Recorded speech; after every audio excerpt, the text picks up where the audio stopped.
7월 8일 오늘 만나 성경 말씀은 예레미야 2장 12절에서 13절 그리고 19절 말씀입니다. 하늘아, 이것을 보고 너도 놀라고 떨다가 새파랗게 질려버려라. 나 주의 말이다. 참으로 나의 백성이 두 가지 악을 저질렀다. 하나는 생수의 근원인 나를 버린 것이고, 또 하나는 물이 전혀 고이지 않는 물이 새는 웅덩이를 파서 그것을 샘으로 삼은 것이다. 네가 저지른 악이 너를 벌하고 너 스스로 너에게서 돌아섰으니 그 배신이 너를 징계할 것이다.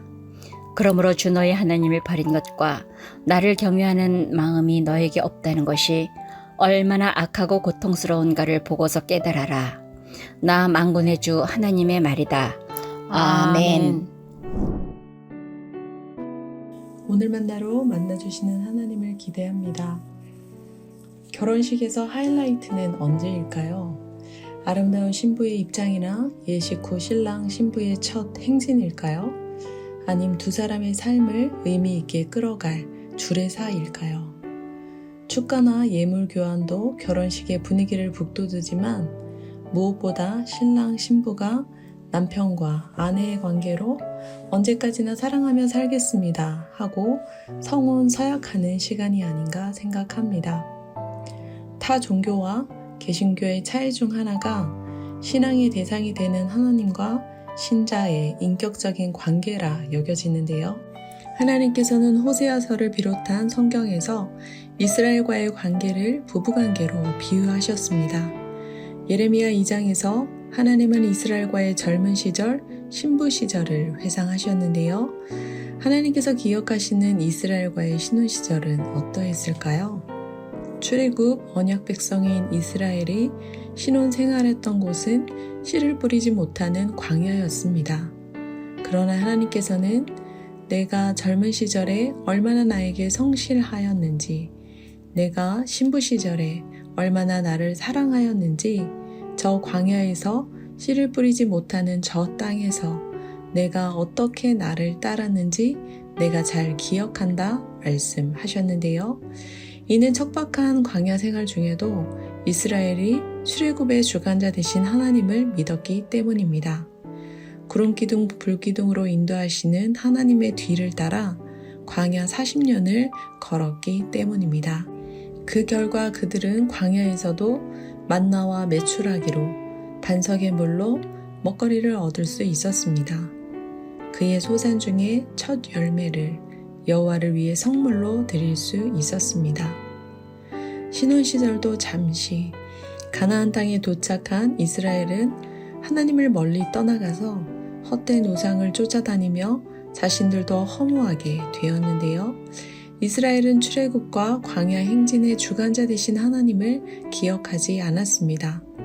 황량하고 구덩이가 많은 땅, 죽음의 그림자가 짙은 메마른 땅, 어느 누구도 지나다니거나 살지 않는 땅에서 인도하신 하나님을 찾지 않았습니다. 기름진 땅으로 인도해서 열매와 가장 좋은 것을 먹게 하신 하나님께 묻지도 않았습니다. 오히려 하나님께서 주신 땅을 더럽히고 그 기업을 부정하게 만들었습니다. 여호와를 찾아야 할 제사장도 여호와를 알아야 할 율법 학자들도 하나님을 찾거나 알지 못했습니다.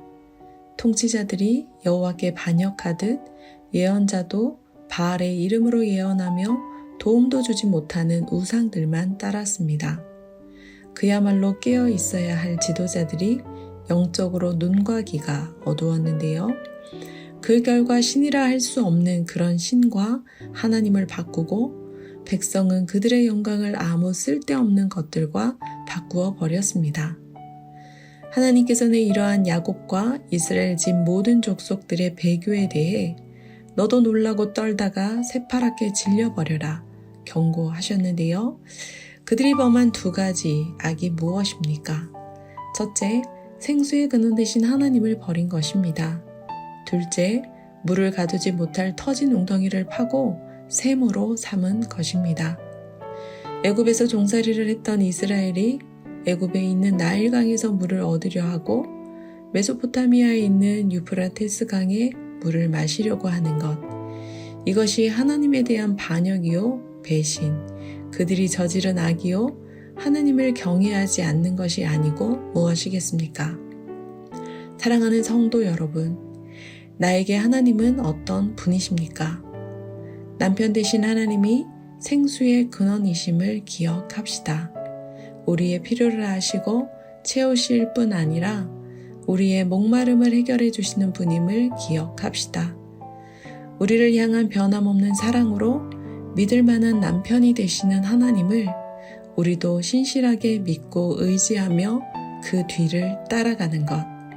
이것이 바로 하나님을 경외하는 것이요 하나님의 신부로서 살아가야 할 길이 아닐까요? 기도하겠습니다. 남편 되신 하나님, 비록 척박한 광야 생활이었지만 젊은 시절에 하나님께 얼마나 성실했는지, 신부 시절에 하나님을 얼마나 사랑했는지 기억하게 하옵소서. 하나님을 찾지 않거나 더 이상 알려고 하지 않는 어리석음을 범하지 않게 하옵소서.